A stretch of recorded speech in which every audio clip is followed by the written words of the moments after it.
দাদি যেদিন থেকে ঢাকায় আসছে আসার পরপরই সবসময় চেষ্টা করতেছি দাদির পছন্দের রান্নাবাড়া করতে।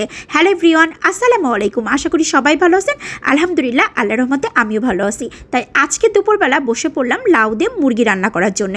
যদিও একদমই ফার্স্ট টাইম রান্না করতেছি, কারণ হচ্ছে লাউ আর মুরগি দিয়ে রান্না করা আমার আবার পছন্দ না। তাই সর্বপ্রথম তেল কড়াইতে দিয়ে একদম তেলটা গরম হয়ে গেলে যখন পেঁয়াজটা ব্রাউন কালার হয়ে গেছে তখন ওই মুহূর্তে দিয়ে দিলাম বাটা মশলাগুলা, আদা বাটা, জিরে বাটা, ধনের গুঁড়া এবং রসুন বাটা দিয়ে এবার মরিচের গুঁড়া, লবণ, হলুদের গুঁড়া দিয়ে মিনিট 4 থেকে 5 মিনিট ভালো করে মশলাটা কষাই নিব। আর আমার দাদি আবার লাউ দিয়ে গরুর মাংসও পছন্দ করে, লাউ দিয়ে মুরগিও পছন্দ করে। উনি যেহেতু আগের মানুষ তাই উনার আবার এই টাইপের তরকারিগুলো একটু বেশিই পছন্দ। তাই চিন্তা করলাম যে আজকের তরকারিটা আরেকটু স্বাদ আনার জন্য একটু এক্সট্রা কিছু করব। এই জন্য কিন্তু খুব সুন্দর করে পেঁয়াজের ব্রেস্তা করে নিয়েছিলাম, সাথে দিয়েছিলাম পেঁয়াজ কুচি, রসুন কুচি, কিছু তেজপাতা এবং 4-5টা শুকনো মরিচ দিয়ে খুব সুন্দর করে ব্লেন্ডার করে রাখছি। আর এইদিকে আমি ভালো করে একদম মাংসটা কষানোর পরপরই দিয়ে দিলাম লাউ।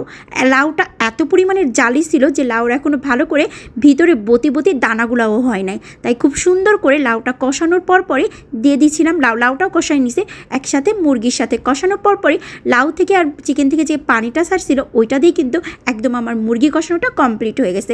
তারপরে দিয়ে দিলাম গরম পানি।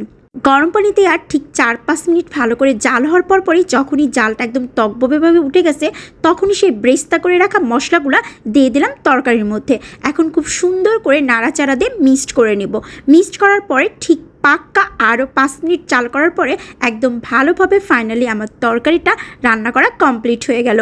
এই তরকারিটা কিন্তু মেহেজাবিনও অনেক বেশি পছন্দ করে, কারণ দাদি যখন যশোরে ছিল মেহেজাবিন নাকি দাদিকে বলেছিল যে এইভাবে রান্না করলে অনেক বেশি মজা লাগে। তো মেহেজাবিনও আগে একদিন খাইছে, বাট আজকে আমি আবার এক্সট্রা কিছু মশলা অ্যাড করেছিলাম, ব্রেস্তা করে খুব সুন্দর করে উপর দিয়ে ব্লেন্ডার করে দিয়েছিলাম।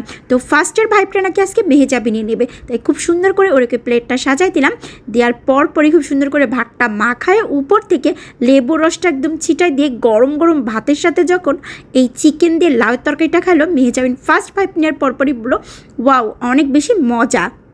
আলহামদুলিল্লাহ, কষ্ট করে রান্নাবাড়া করার পরে যদি সেই রান্নার একটা অন্যরকম মজা হয় এবং সবাই বেশি পছন্দ করে তখন কিন্তু আরও বেশি ভালো লাগে আর মনে চাই তখন আরও বেশি রান্না করে বাসার সবাইকে খাওয়াই। সবাই ভালো থাকবেন। আজকের ব্লগটি এই পর্যন্ত। কি আল্লাহ হাফেজ।